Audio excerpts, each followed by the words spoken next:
What is up, everybody? It is your guy SPD back with another edition of Collision Control Center. An electric night last night on Collision. Saturday night is all right for fighting, and it came to fight. And I'm loving what we're seeing as of late of what we're getting out of Collision. And of course, the elephant in the room, which we'll definitely touch on a lot, and a special hot take from Mindrunner, is the featuring of 5 women's segments on Collision. But overall, it's still to me got that separation feel of a Dynamite. I love the styles of promos, a lot more wrestling going on. And of course, we're obviously featuring a lot more of the women on Collision versus Dynamite as of late. But one of the big things kicking off the show had me very curious throughout the week ever since Dynasty was, what does FTR have to say? And boy, oh boy, did they make an impact. Typical guys that ever since Collision's debut, they've been kind of like their own Collision workhorses, Collision MVPs. And so I feel like this show fits them so good. And for them to be featured more in Collision, I'm all for. But man, did they come out with the sea of boos. They are quickly becoming really, really, really hated heels. One of my favorite tag teams. It's sad to see them leave Team Babyface, but wow, they are doing great heel work in the division. And really, we need more heels like them, more like really ruthless tag team heels, and just that put on whoopings.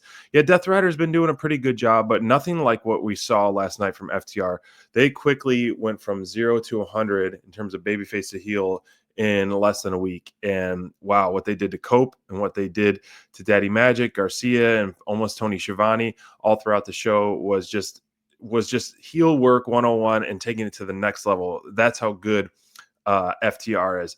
I mean, we saw them come out spitting fire on the mic, and I loved what they had to say. Still a little bit, I like that Cash was kind of taking the spearhead of this. And so Cash was the one that was originally conflicted. And now he seems to be almost one of the most ruthless ones that's going to be inflicting the most punishment. But this segment where they push Garcia, and then backstage, the whole thing from start to finish of the show with the FTR saga and Team 2.0 just getting absolutely manhandled and bloodied. Got to give props to Daddy Magic and Matt Menard, both dropping great promos, both on screen and on social. Daddy Magic is definitely one of the best promo guys, I think, in AEW. Very, very underrated. Does some great stuff, can hype up any match, gets me fired up, just how his enthusiasm and giving us a little bit of a taste all the time. I love him. And I do miss him on commentary because he does a great job. Back to this, they turned on it. I couldn't believe that FTR is turning on Garcia as well. So they're really talk about babyface Cope, babyface Garcia, really getting that heel heat quickly. So I know we had a kind of hot take on Dynamite about a pinnacle return. Honestly, I can't see it happening anytime soon. I wouldn't rule it out still because I think that would be very compelling. But the FTR is going to have to start going through some of the tag teams. They went through Team 2.0. Who knows if they're going to get a little bit of suspension. Dax did hit another referee. And then they'll eventually, I'm sure, want to chase some gold because why not? Speaking of the tag team division, a little bit of a surprise match that wasn't announced earlier, but the Gates of Agony are back on the scene in AEW, and man, I've missed them. And Don Callis threw out the invitation for people to apply to the family. This could definitely work, and then you could possibly see a reunion with the Gates of Agony and Brian Cage when he returns from injury. Or I'm curious of how the family is going to work. It's kind of like a revolving door. Do you think like out with the old, in with the new? I mean, that doesn't breed loyalty, and Don Callis makes it feel like you're lucky to be part of my family and you're expendable, like at all costs. So that doesn't sit well for a lot of wrestlers, I'm sure. So I don't want to see Cage and Archer away from the family. Also, at the same time, I don't think they need more recruits. Like, I guess it depends on the severity of the injury. Like, Archer's still around. Keep featuring him. And don't just use your expendable infantry people to have a revolving door in the family. However, this is going to be a Meat Fest 101 tag team next week at Spring Fling. Gates and Agony made quick work of their opponents, challenged the Hurt Syndicate, and I love it. I love that we're getting Meat Fest tag team division in a tag team division that used to be a lot of high flying flips and things like that, which I also love. I do enjoy that style a lot. But the Meat Fest we're going to get, so potentially the Gates of Agony first, potentially down the line, obviously the Murder Machines, and FTR versus Hurt Syndicate would be very compelling as well.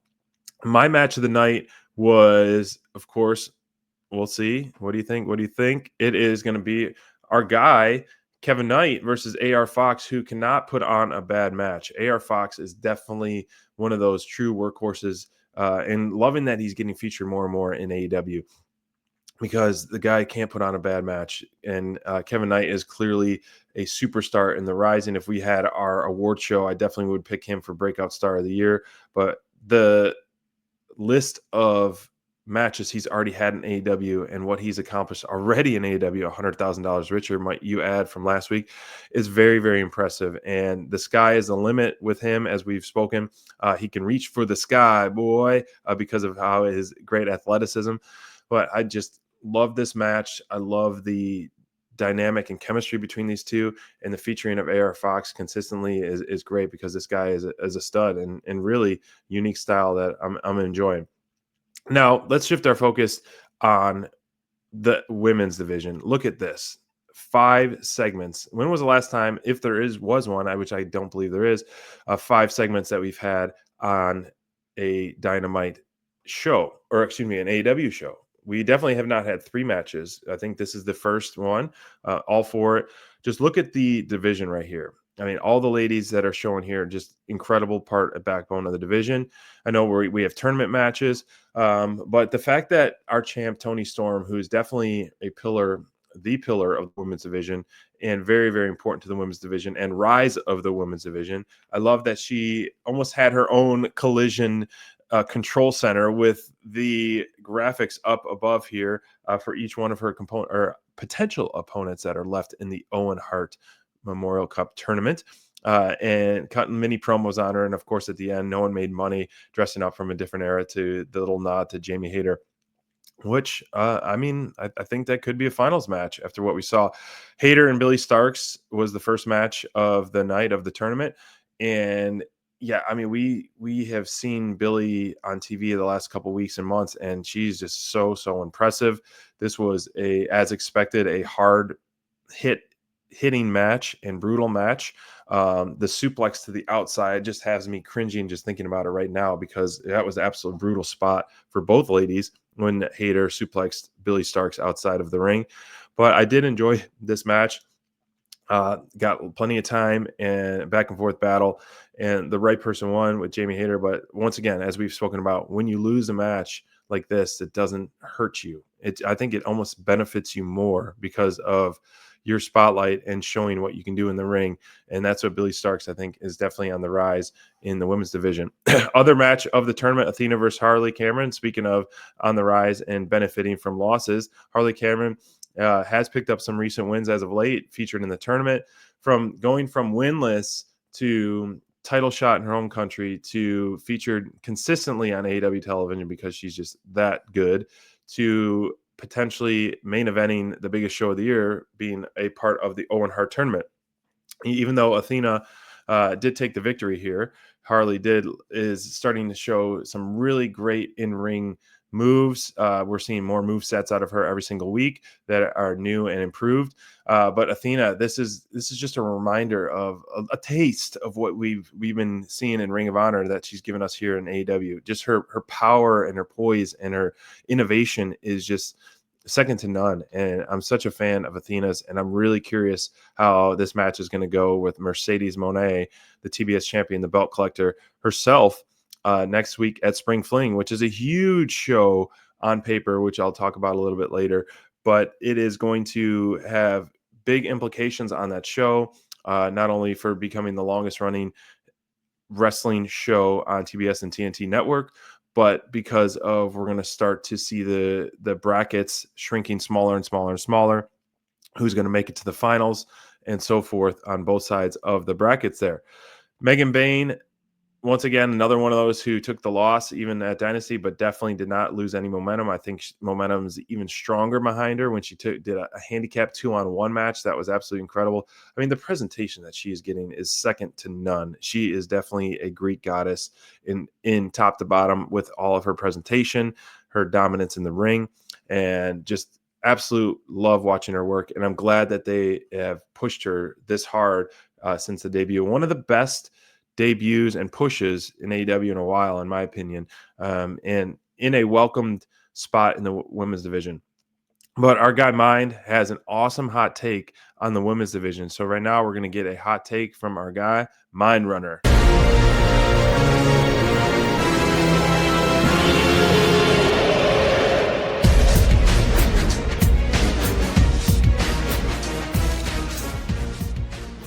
Hey everybody, Mind Runner here with a hot take for this Collision Control Center. We have seen over the last several collisions specifically, and pretty much in general on all of the AEW programming, an increase in the visibility and time given to the AEW women's division. And that is why it is high time for Tony Khan to initiate a special program called AEW Ladies Night Dynamite. That's right. We've seen an increase in viewership and interest, a lot more storylines being taken with Tony Storm, the tramp that's the champ, taking lead as face of the division. We've seen a ton of great matches with Thunder Rosa and Chris Statlander, Mercedes Moné versus Athena, Jamie Hayter. The women's division, AEW, is stepping up to the challenge to become, once again, the AEW women's division that it deserves to be. And a lot of fans have been asking for a women's division show. While that may not be a possibility or feasibility just yet, it is room for AEW to have a special night called AEW Dynamite Ladies Night, where it's all women's division matches, all women's division promos, an entire at least hour dedicated to the women's division. Much like Battle of the Belts, but this time belts could change hands. So this is something to consider. Tony Khan, it is time. If you want to take the women's division to the next level, this is the next step. Dip your toe into an all-women's programming and see what these ladies can cook with. And then, once you find out that this is a success, it's time for us to talk about women's tag team titles. This is Mind Runner with your hot take for Collision Control Center. Back to you, SBD.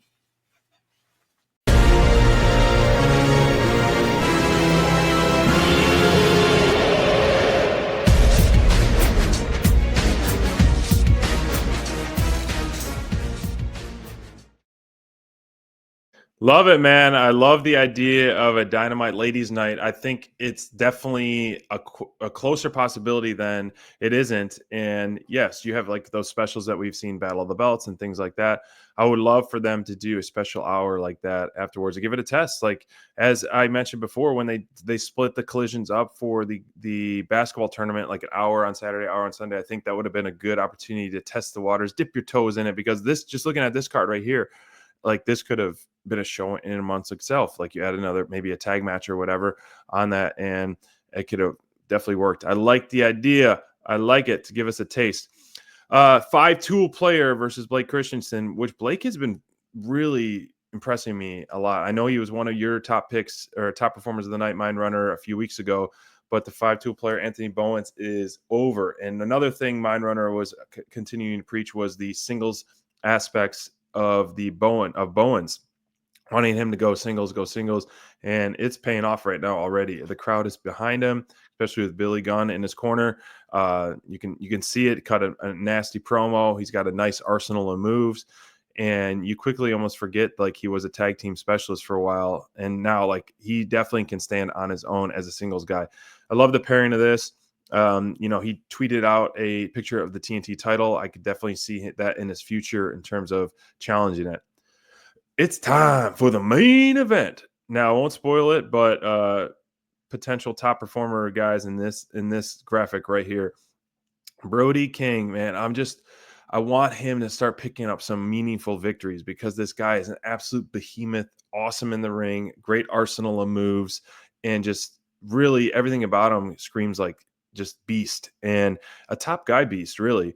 But man, Takeshita, every single time he's in the ring, he impresses me. Every single time he's just like wows me. I'm like, he's doing this, this, and this versus different styles, different builds, different wrestlers. Like the way he did the tombstone, the way he can just like pick up Brody and hold him and do the moves so easily, which was very impressive. Just the strength that Takeshita has, and then to do that, ground leap over suplex to Brody King, and it was just like, whoa, he did that with ease. And it's just wild to see a big man like Brody get tossed in the air like that with someone like Takeshita. You forget how strong he is and how innovative he is. Just overall impressive match. Want Brody to pick up some wins. Maybe they're just hopefully featuring them and buying time till Buddy gets back, because Brody and Buddy versus the tag team champs, whomever they are, whenever that time is ready, is definitely a money feud. But this one, Takeshita versus Ospreay, is going to be a killer match, and that's definitely a money match. But our top performers of the night, I picked Takeshita because, as I just mentioned, just very impressive strength and dominant performance against Brody King. Brody King, Mind Runner's got, the chops that he was delivering, oh my gosh, echoing to the next county for sure, and just absolutely brutal. And Takeshita would just stand there and take them like, oh gosh. I think, I used to say Dax the Axe was the hardest chopper, but I think Brody King has taken that crown of the hardest chopper in AEW, in my opinion. Next week, we have quite Spring Fling, which is going to break some records on television wrestling. The trios titles are up for grabs. Moxley's filling in for Pac, the injured Pac, which they addressed the elephant in the room on that one, which I'm all for. Even though I saw something where the Gun Club had to relinquish their titles because someone got hurt. So a little bit of unfair advantage there for the Death Riders, not having to relinquish them within the group. But that's the past of the past, and this is now. I'm excited for this match. It's going to be, as Moxley said, Hook's biggest match of his career. Ospreay, Takeshita, money match. Athena, Mercedes Moné, Hangman Adam Page versus the wild card. Very interesting who's going to be the wild card on this one. We talked about it on Dynamite Download. Not sure who it's going to be, but I always love a good surprise. Hurt Syndicate versus the Gates of Agony. Hopefully not only is this going to be a Meat Mayhem match, but it's going to further the MJF storyline, which I'm so excited for and very, very intrigued of where that's going to go. And hopefully, as we continue to push this, we start to get the Wardlow return with the Hurt Syndicate, which we would all love. As we stand after Collision, here is the upgraded standings. Steven and SPD, we haven't moved much, not much the needle, but Crayfish and Brian definitely had a nice 3-point night last night on Collision. So they're climbing up quickly. You guys, thank you so much for joining us for this week's Collision Control Center. We will see you on Thursday following Collision, because Collision is on a Thursday this week. And we will leave you, just as we have been the last few weeks, with our All-In Hype video. Have a good weekend, and we'll see you soon.